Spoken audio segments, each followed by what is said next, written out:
Alrighty, so I'm breaking from a trend that I have done my entire life, and I personally, now that I'm older and looking back at it, I hated it. I can't believe how much money I've lost over the years, and that has to do with the automobile that I drive. So, 4 years. Didn't help that at my first job, let me take a step back. Doesn't help that my first real job out of college was at a car dealership. I worked at a Chrysler Plymouth Dodge store, and that was back when minivans were not only huge in size, but huge in number, because they were the thing back in the 90s there for a minute. And we were selling them like hotcakes, but I was seeing new cars all the time coming in, including one of the very first Vipers to ever be made. The owner of the dealership was that high up in the Chrysler Dodge world that he got one of the first ones ever made, and it's probably still sitting in his collector barn in Ohio. But I've always been into cars. Ever since I was a kid. I grew up in the 80s, in the late 70s, early 80s. And so, of course, cars were big back then for me, and, muscle cars and everything else. And I've always wanted, like, the cool car. Like, I've always decided that, hey, I'm gonna have a cool car, and so I've always been searching for that car. I've always been looking for that car. I've always been trying to get that car in many different ways, or many different models. I started off with a pickup truck because I thought at first, the Dodge Dakota back in 90, what would it have been, 92, 93, I guess.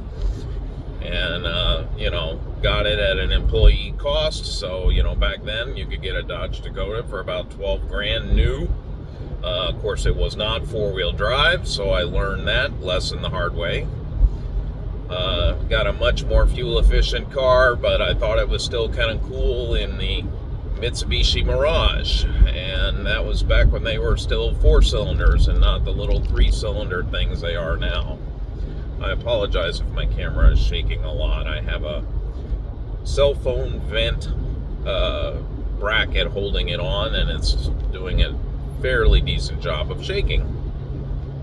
But anyway, so I've had a lot, and then I traded that car in shortly after because I was living in a place that had a very steep driveway and that it would dump out onto the street, and I would literally scrape my gas tank. I can still remember this. Every time I backed out of this driveway of where I was living, I was scraping the gas tank because of the way the ass end of the car would hit the pavement.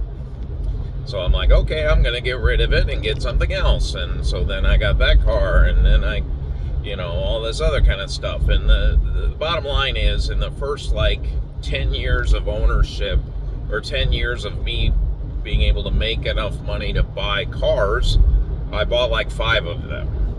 It's like every 2 years I was finding an excuse, and even later in life I would always find an excuse to get rid of this car. Oh, well, it's about to lose value, and or it's losing more value. The new model year is coming out, and I'm gonna lose money if I don't trade it in. I would rationalize that kind of bullshit in my head of, oh, this is why I'm doing this. This is why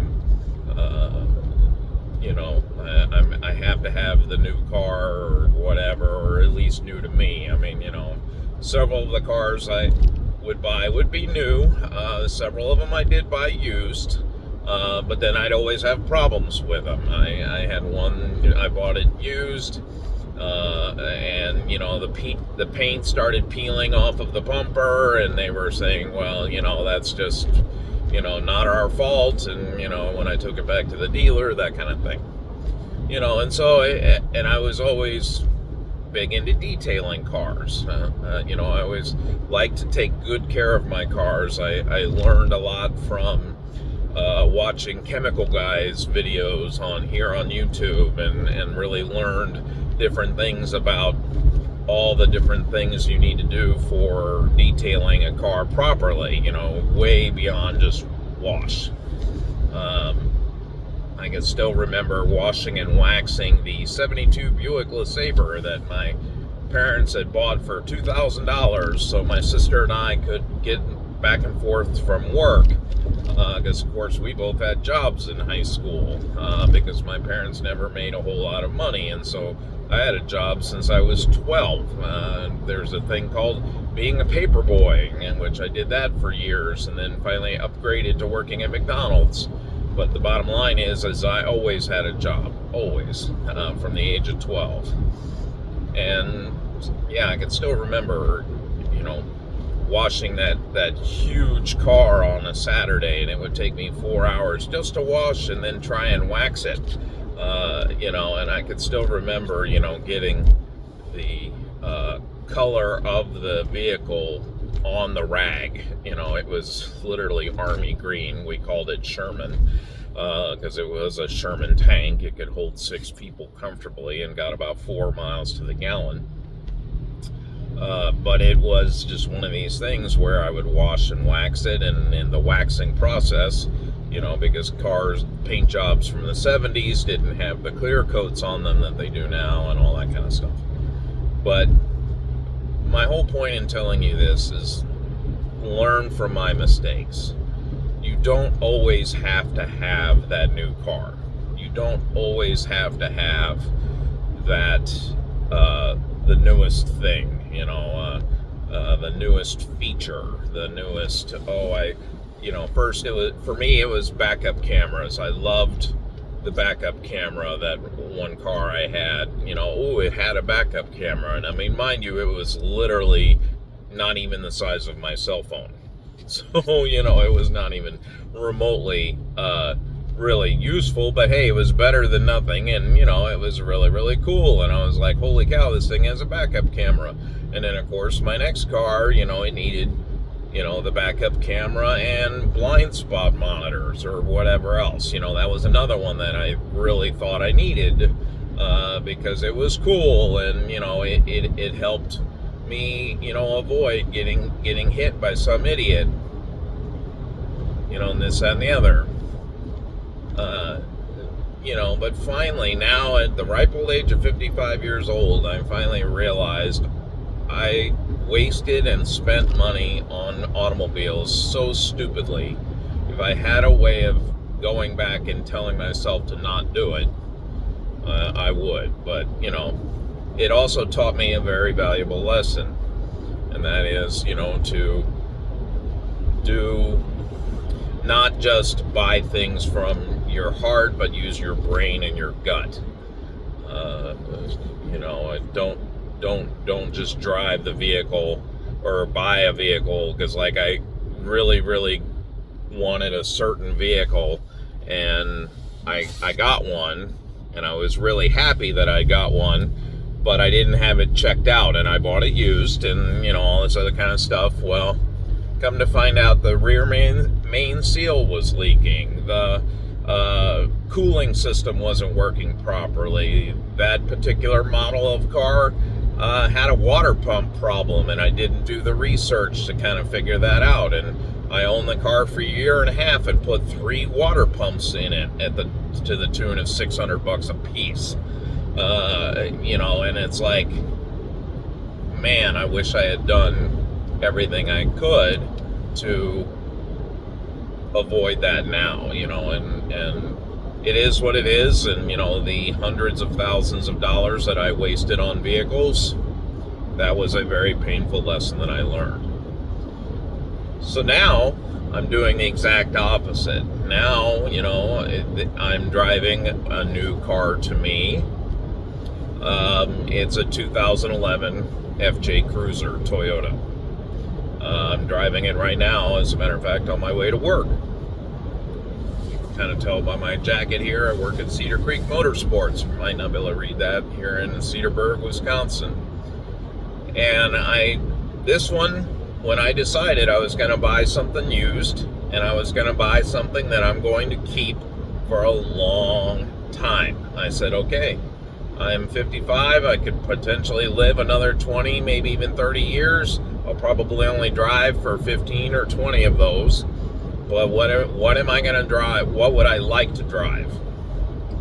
And I want something reliable. And I wanted something reliable, but also a little different. I didn't just want, and this is no offense to Toyota, I didn't want the Honda Accord. I didn't want the Toyota Camry. I wanted something four-wheel drive with a shiftable four-wheel drive, because of course we do have Wisconsin winters here in Cedarburg, so we do have a lot of bad weather months, and I wanted something that I could get parts readily available, but I also wanted something a little different. And I've always wanted, ever since I had a coworker have an FJ Cruiser back in the day, back when they were new. I think his was like either 2005, 2006, something like that, or 6 or 7 or 8, because I guess I can't remember when they first came out. But anyway, leave a comment. I'm sure someone will tell me, oh yeah. But then when I did my research, I found that try and get one that was built 2010 or newer, because it had the slightly newer motor and this, that, and the other, and came with a few new features that I was like, ooh, that sounds good. Like, for instance, mine has the subwoofer in it, which is kind of nice, although obviously this thing rattles quite a bit, so the subwoofer rattles it really well. But, so I was looking for that, and then I was also looking for preferably lower miles, even though I know that these things will run for 500,000 miles if you take care of them. So I really lucked into this one, but I kind of still did my same mistake. I put a scan tool on it before I bought it, but I didn't take it to a mechanic. I probably should have. But I found a few things wrong with this machine. The previous owner did mostly take care of it. She actually offered to give me the service records that she had done, and I took a look at them, and whatever else, and I was also able to see a Carfax and that type of thing. And she was the first owner, or well, technically the second, but her husband was the first one, and when they divorced, she became the second owner. But yeah, I mean, it's still first owner kind of thing. And it has almost 184,000 miles on it, which that sounds like a lot for a car, but if you know FJs at all, that's basically broken in. They did off-road it a little bit, so there is some issues I'm dealing with on that. You may even be able to hear the rattling a little bit in the background. I'm working on that. There's a little bit of rust underneath because, of course, it's a Wisconsin vehicle. Although she did drive it quite a bit in between here, and I guess she had a home or summer home or whatever, or would vacation in Texas a lot. So it did spend some time in Texas. So it doesn't have, it just had minor surface rust. I was able to kind of de-rust some of that over the weekend, or over a couple of weekends. I'm also trying Wool Wax for the first time, not a sponsor. But, I just really wanted to, buy a vehicle that I could, get fairly inexpensively, something that I could easily get parts for, which I can. It's got the Toyota 4Runner engine, all that kind of good stuff, 4-liter Toyota engine, Toyota transmission. It is a little bit different in the sense that it was, obviously the FJ Cruiser, if you know, was technically built by Toyota's bus division. So it does have a few things on it that are not on a typical Toyota. The suspension is beefy as hell, just as an example. But I can still easily get parts for it. I can get shocks for it. As a matter of fact, I had to put new shocks on it. I had to put new brakes on it. And I'm also finding that there are a few things, like, for instance, this thing has 185, almost 185,000 miles on it, and it's original spark plugs and original alternator and things like that. And so I'm like, okay, I know very soon I'm going to have to replace these things, because they should have been replaced prior to now, but the previous owner figured, well, hey, it's working, why mess with it? So, it is what it is on that. But my point in this whole video, almost a 30-minute video here, so I apologize if you're still with me. The whole point of this thing is, I wish I had done this 10 years ago. I wish I had found, a vehicle like this vehicle, and, just decided that this is going to be my daily driver. I'm going to, slowly modify it over the years, and not even really modify it, but just slowly maintain it.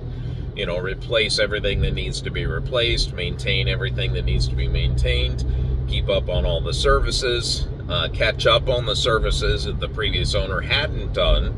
She had kept up on, obviously, on oil changes and things like that, but she hadn't done the differentials the way she should have, didn't do the radiator the way she should have, different things like that. Changing coolants, all the stuff that really does matter on these higher mile, older vehicles. And, so I'm paying for that a little bit, but that's okay. I figured as much, and for the price I got it, I have seen people pay $10,000 more for something with about the same amount of stuff on, miles and that type of thing. So I feel like I still got a pretty good price on it, and I'm willing to, put that potential savings of, hey, I got a slightly cheaper FJ, but now I'm putting $5,000 plus into it in the next year, and that's okay. I'm okay with that. But I really am going to challenge the point of these videos, and the point of this channel, for me at least, is to just kind of give you some insight on what it's like to own an FJ, what it's like to daily drive an FJ, the pros, cons, and everything in between. I don't really plan on trail riding this thing. Or off-roading this thing, which is funny because I actually work at a power sports dealership here in Wisconsin where we sell off-road vehicles, UTVs, ATVs, etc. But also not a sponsor. But anyway, at least not yet, hopefully. But we don't really have open trails here for SUVs or for Jeeps or for FJs or anything else like that, or XJs or whatever you want to, whatever vehicle you want to off-road. The trails here are for ATVs and UTVs pretty much exclusively, snowmobiles obviously, that type of thing. So I don't really plan on doing that, so I'm not really going to be looking at doing a big lift kit or anything else like that, or honestly getting bigger rims and tires.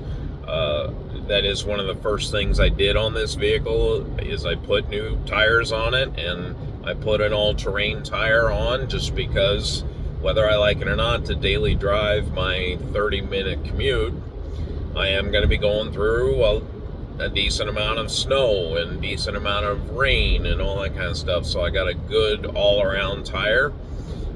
Put it on not too long ago, and so far I've been very, very impressed. It's done great in the rain. I haven't had it long enough yet to put it through snow, although that's coming, because it is September and the snow, I'm sure, is coming, and they're threatening, of course, to have the worst, not the worst snow ever, but definitely a more of a wintry snow level. As far as average snowfall is supposed to be higher than normal, which around here is not too bad, because I'm just north of Milwaukee, so I am still technically in southern Wisconsin, southeast Wisconsin. But yeah, we're expecting a decent amount of snow this year. Fingers crossed, because of course we sell snowmobiles. It's kind of hard to sell snowmobiles with no snow, so we're hoping we can do that. But I really just wanted a vehicle. I was really looking at a 4Runner at first. I thought, okay, a 4Runner is what I want. I've always loved the 4Runner. A coworker of mine, a very good friend of mine, had a 4Runner back when I got one of my first, what I would consider like real jobs, where I was making real money. I had an actual salary. I was actually making some decent money. I enjoyed what I did, and I worked with a guy, and we would drive around in his 4Runner, and we would go and visit locations. We were district managers for a large company, and so we would go and visit our locations on the regular, and many times we would take his vehicle, and his 4Runner was amazing because it would go anywhere, and we never had to worry about bad weather or anything else like that. But then I realized that, hey, the FJs, there for a minute, the FJs were crazy on price. As a matter of fact, some of them still are. People wanting $25,000 to $55,000 for an FJ, a 2014 FJ Cruiser, with 50,000 miles on it. And while that may be an amazing machine, the fact that the things didn't even sticker for that price is just baffling to me. But I knew that if I did get an FJ, and if I did maintain it properly, and if I did do, some subtle upgrades, not really modifications, but just, like one of the things I'm going to be doing, I know I'm going to be doing, is replacing the exhaust. And I'm going to be doing that probably in the next 2-3 years. I'm going to be replacing, different things that way. So, I'm going to be looking at making sure I get a quality exhaust. I'm going to make sure that it's done right so it can run for another, 200, 300,000 miles with the existing exhaust, that type of thing. So it's going to be an interesting journey, to say the least. I don't know really what to expect. I don't know if it's going to end up being a money pit. I don't think that's going to be the case. I really, really hope that, there are certain things that I'll be able to do on the, maintenance wise. Some of it I'll be able to do it. Other things I do. One of the things I learned very, very quickly is I know my limits. I know what I can do. I know what I can't do. And I'm going to just make sure that if it's something above my knowledge, I'm going to take it to someone I know and I trust. I've got a good mechanic not far from where I work. I'll probably do a video about them as well, because so far they've taken really good care of me very, very quickly. One visit and I was impressed. They really did a very, very good job. They were honest with me. They said, hey, this is because I had them do an inspection for me. Of course, it was after the sale, which I know everybody says you should have gotten the inspection ahead of time. And I, didn't really do that. I mean, I ran a scan tool on it. There were no codes. There were no lights on the dash. Everything seemed, I did take it for a test drive. Everything seemed to be fine.